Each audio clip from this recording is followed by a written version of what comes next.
So this is my informative speech, distinguishing between fact and opinion. Distinguishing between fact and opinion is more important now than ever.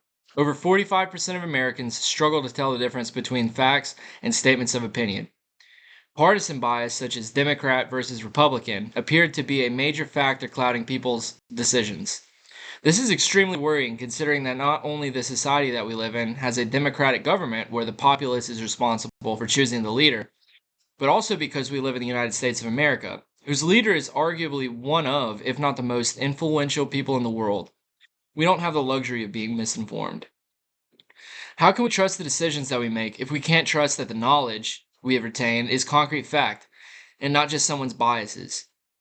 We all consume media constantly. We not only use media as entertainment, we also use it to educate us on everything from new recipes to what issues each new presidential candidate supports or is against. I noticed in 2020 how so much information on literally everything was very contradictory, and I realized many people were letting biases cloud information.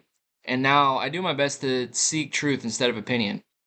Whether it was the George Floyd riots, the impact of coronavirus, the efficacy of vaccine, or the crazy antics of either political candidate, people's opinions of each issue at the time varied wildly. Each news outlet had a view that had more contrast than night or day. I grew up thinking I could trust the news, but each source seemed to claim the opposite regarding each issue. So much so that I realized I couldn't trust what was being said. The more I dug into it, the more I realized the fundamental issue was the conjoining of fact and opinion. A lot of the information that we hear comes from biased sources, which skew our understanding of the world. Facts are read, but then are twisted by people's biases. For example, a fact would be that almost 20% of Americans killed by police in 2023 were African American. An opinion would be 20% of Americans killed by police in 2023 were African American because Donald Trump ignited the fires of racism in America. Another fact would be that over 500,000 Americans were homeless in 2022. Another opinion could be because of Biden's careless economic policies, over 500,000 Americans were homeless in 2022. All information we hear is biased unless we witnessed an event firsthand. Do you remember what it was like when a fight would happen in middle or high school? You're in the hallways, in between periods, and suddenly you hear a commotion and see everyone run in the same direction. So you turn and run around too. You see Edgar and Josh in the middle of a circle getting drug away by the school cop and an assistant principal. Both are red, both have scratches on their face, and both of their clothes are disheveled. You instantly recognize that they must have been fighting each other. But how could that happen? Usually, they're close friends. Also, who won? You ask Jocelyn, and she says that Josh won, and they were fighting because Edgar insulted Josh's girlfriend. Then you ask Wendy, and she says Edgar won. And they both fought because Josh was mad that his girlfriend was too sweet with Edgar. Neither girl is lying because they were answering honestly based on their own perspectives. We weren't there ourselves, so it's impossible for us to come to a conclusion with the information we have been given so far. All information we hear, we digest it to confirm to our own biases. Why did Jocelyn and Wendy have such different conclusions after the fight, if both of them saw the exact same series of events happen? Because each of them favors Josh and Edgar differently. Jocelyn favors Josh more, so she perceived what happened as Josh being noble and defending his girlfriend's honor. In reality, the fight was even, so she gave an edge to Josh. Wendy, on the other hand, favors Edgar.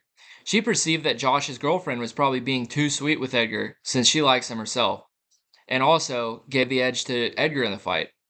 An example of a fact is that the temperature is 40 degrees.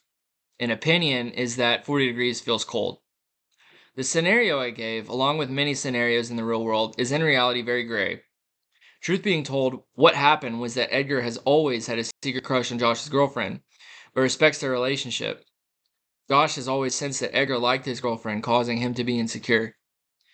That day, they all passed each other in the hallway, and Edgar smiled at both Josh and his girlfriend, but Josh perceived that Edgar was smiling at his girlfriend and started being aggressive with Edgar, who was caught off guard and started to get aggressive back until it escalated and they were fighting.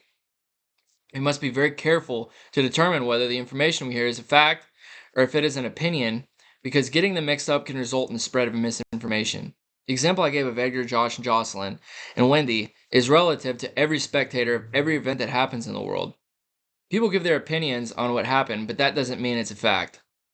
Because we get our information from other people, and people tend to digest information to conform to their biases, sometimes what we hear is a bit skewed compared to reality.